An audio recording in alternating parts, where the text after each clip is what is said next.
Speed. Drama. Wheel of a ride that Destruction. 20 car is. It's getting hit. These are the 10 craziest crashes in NASCAR history.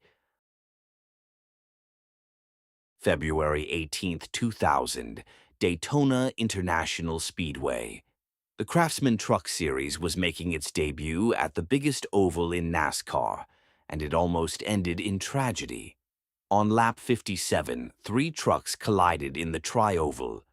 Bodine, running 3 wide with Rob Morgan and a young Kurt Busch, had nowhere to go. Morgan's right front tire tagged Bodine's left front, and that was all it took. At nearly 190 miles per hour, Bodine's truck launched into the catch fence and exploded in a massive fireball. The truck cartwheeled 9 times. The engine tore completely free and landed in the infield. The rear half of the truck simply ceased to exist. By the time the wreckage came to a stop, about the only thing left recognizable was the roll cage. 5 spectators were injured from debris. 150 feet of catch fence was shredded. Workers scrambling to make repairs found Bodine's fuel pump had ended up inside another driver's cockpit. Bodine was strapped upside down in what remained of his truck, unconscious, surrounded by fire. He broke his wrist, his ankle, and a vertebra. He suffered burns and a concussion. He was racing again in less than 2 months. His brother Todd, watching from the Busch Series garage, said it was the most violent crash he'd ever seen. The crew members who ran to the wreckage weren't sure what they'd find. In NASCAR, the roll cage is everything. Bodine's proved it.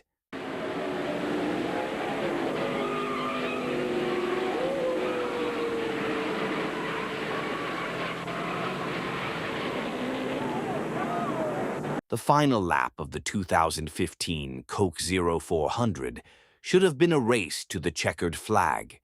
Instead, it became one of the most frightening moments in modern NASCAR history.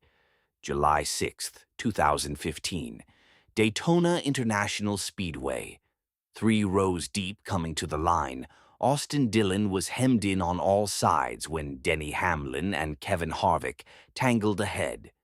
Geoff Bodine drove straight into the back of Dillon's number 3 Chevrolet, the same number Dale Earnhardt Sr. made famous, and launched him over 2 lanes of traffic.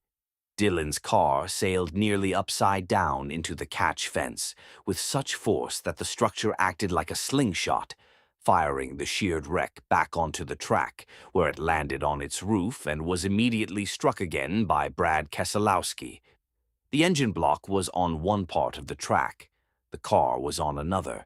13 spectators were evaluated for injuries. 1 was hospitalized, and Austin Dillon climbed out, waved to the crowd, and walked away with a bruised tailbone and forearm. Said Jimmy Johnson, who watched it happen in his mirror. So was everyone else.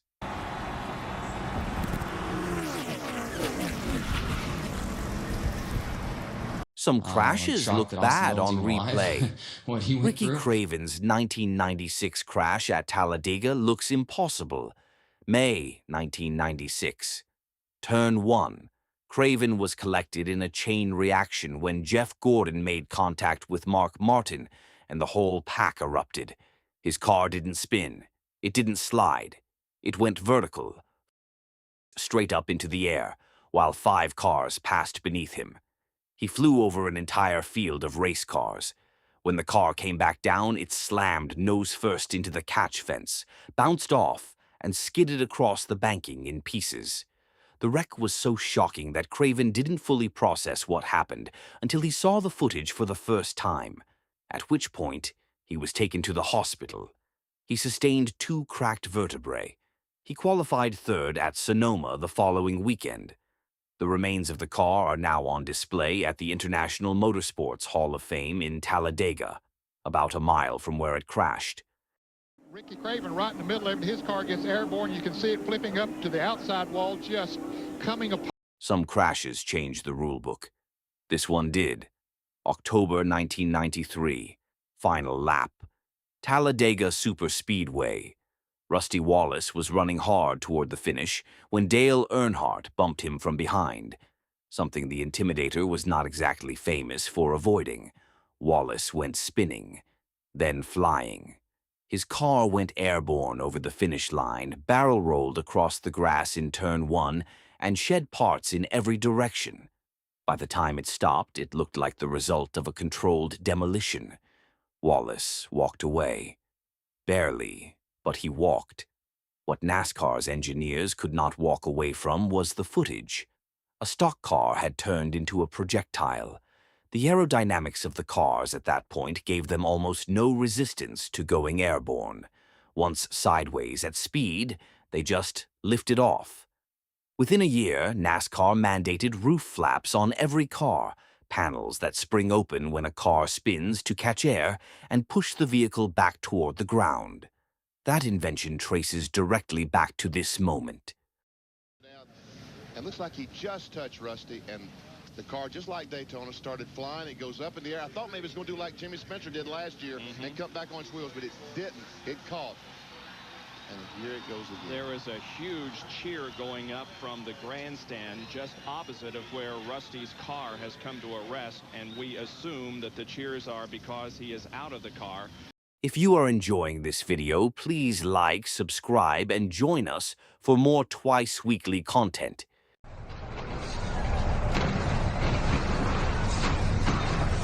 This is the one that changed everything. May 3rd, 1987, Talladega Superspeedway. Bobby Allison was running at over 200 miles per hour through the tri-oval when a tire let go without warning. His car turned sideways, went instantly airborne, and hammered into the catch fence at full speed. The impact tore down nearly 100 feet of fencing. A woman in the grandstands lost an eye to flying debris. Several other spectators were injured. The fence was the only thing standing between the crowd and a 3,500-pound car traveling at 200 miles per hour. Allison walked away. The fence barely held. NASCAR looked at that footage and made a decision that would define superspeedway racing for the next 4 decades: restrictor plates. Beginning in 1988, Daytona and Talladega would require devices that choked airflow into the engine, cutting top speeds by nearly 30 miles per hour. The restrictor plate era, every big one, every Talladega pileup, every photo finish you've ever seen at those tracks, all of it started here. Because we've covered it well. There goes Darrell Waltrip going by without becoming involved in it, but as I said, as the cars came down now, they were running over the debris of the Allison car. And He was one corner from winning the Daytona 500, February 17th, 2020. Final lap. Ryan Newman held the lead going into turn 3 when Ryan Blaney tapped his bumper. The car snapped sideways. Newman's door was struck directly by Corey LaJoie's car at racing speed. The impact launched Newman's car airborne. It flipped, landed on its roof, slid across the finish line, trailing sparks and spilling fuel, dangerously close to open flames, and came to rest on the apron. Workers immediately threw up black screens around the car, shielding it from cameras. For several minutes, nobody knew anything. The entire garage went quiet. Broadcasters struggled to fill airtime. A fuel fire burned nearby. Newman was cut out of the car and rushed to Halifax Medical Center. 2 days later, he walked out of the hospital on his own power. The survival came down to the hands device, the safer barriers, and a roll cage that did exactly what it was designed to do, even at the worst possible moment. The crash was proof of how far NASCAR had come since 2001, and a reminder of how close it still cuts.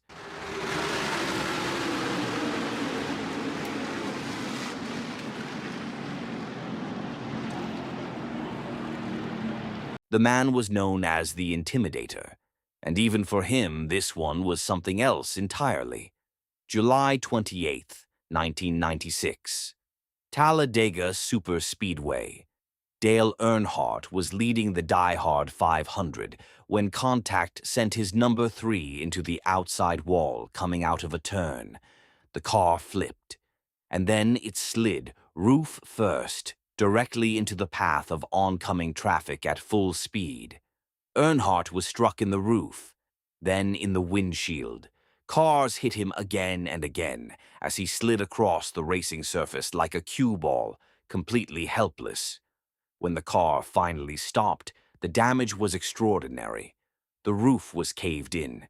The windshield was gone. The car that came to rest barely resembled the one that had been leading the race moments before. Dale Earnhardt climbed out and walked to the ambulance. He suffered a broken sternum and a fractured left collarbone. 2 weeks later, he sat on the pole at Watkins Glen. There's a reason they called him the Intimidator. Turns out that included Talladega itself. Gets hit there by a That's Robert Presley. That's Robert Presley in the 33 got into Earnhardt when he was upside down there. But Cope was the first one, got him in the roof. Derek Cope in that 12 tangled with him as well as it was spinning and crashing. From the in-car camera of Dale Earnhardt at 190 miles per hour approaching turn 1.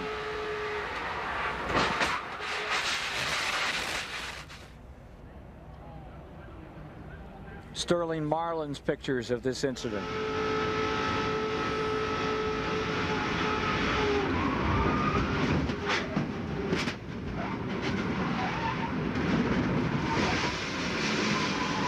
February 18th, 2001, lap 173 of the Daytona 500. The big one had never been officially named.